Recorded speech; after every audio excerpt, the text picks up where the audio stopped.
Even in those days, the game used to be like a royalist game. Ordinary men and women had to basically hide to play it.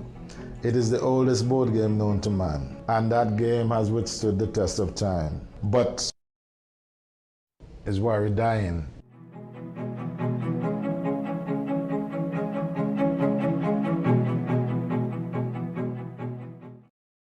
My name is Trevor Simon. They refer to me as Trevour Simon. I'm from the village of Liberta. My mom taught me to play the game when I was 9 years old.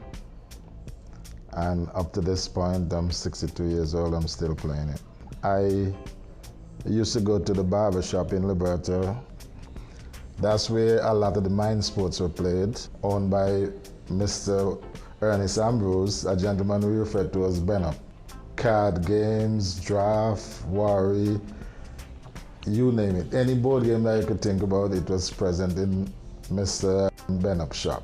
My first love was draft, actually.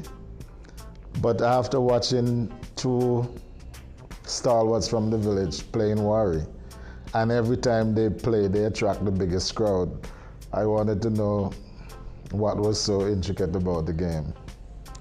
And after watching them, I got so entrenched that I basically gave up draft and started focusing on Warri. Warri is an African mathematical board game. It's over 3,000 years BC. They used to use the game for keeping accounting records, for teaching children numeracy skills, which they still do up to this day. Even army generals had to be conversant with the game of Warri because of its strategic element. And they had to be versed at playing the game before they were allowed to take soldiers into battle. But over the years, the game was brought here to the Caribbean by our slave ancestors, and they passed on the game to the generation. Colonialists tried to drive the game underground.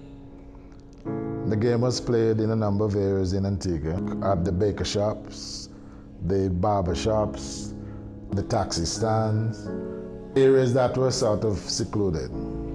But because of the quality of the game and the benefits that one can derive from playing the game, no matter what age you're playing, the game teaches you how to concentrate, how to problem solve, even getting along with people. The most unique part in my view is that it's not a game of chance. Everything about it is mathematical, but you have to employ certain strategy if you want to outwit your opponent. And that is the power of the game. When I started playing the game, if you don't have the money to buy the expensive mahogany board, folks would dig holes in the ground and play with stones, whatever they can find.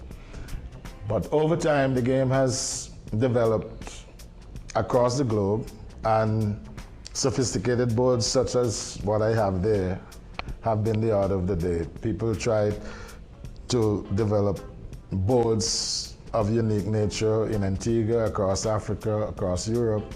So in that way, the game has changed, and there are a lot more competitions. I represented Antigua in Cannes, France, where I won the championship for the 25th time.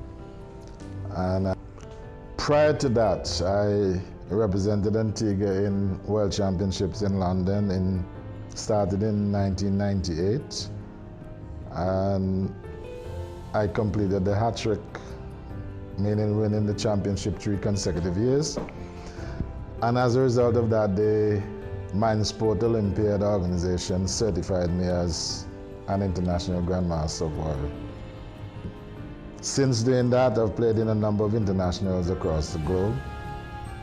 Played in Switzerland, in France, in Germany, Czech Republic, Kyrgyzstan, Kazakhstan, to name a few.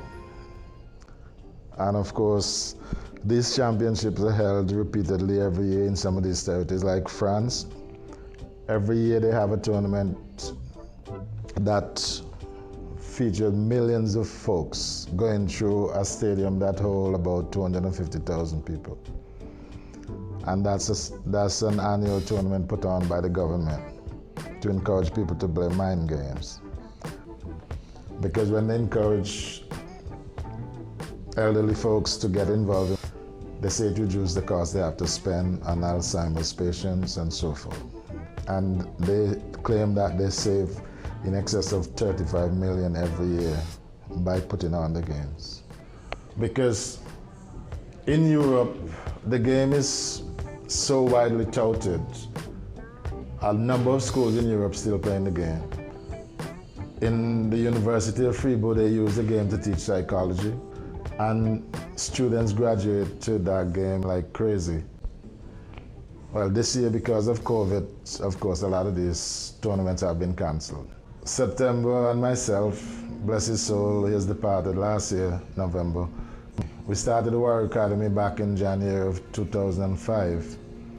And our aim primarily was to educate the youths in Antigua about the game and the values of the game, so that we can keep the legacy of Antigua going. And also for the youths to learn the game and pass on the knowledge to the younger generation.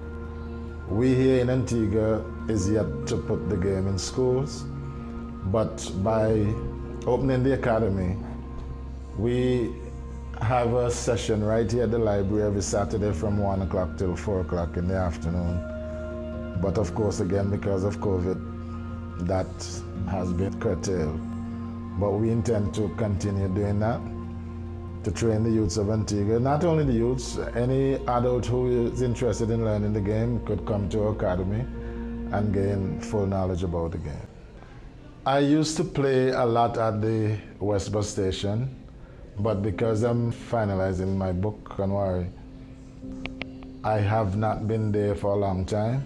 But from time to time, I play with some guys in the village, in Liberta where I live. And with the youths that I teach, from time to time, I'll go by them and continue to practice with them.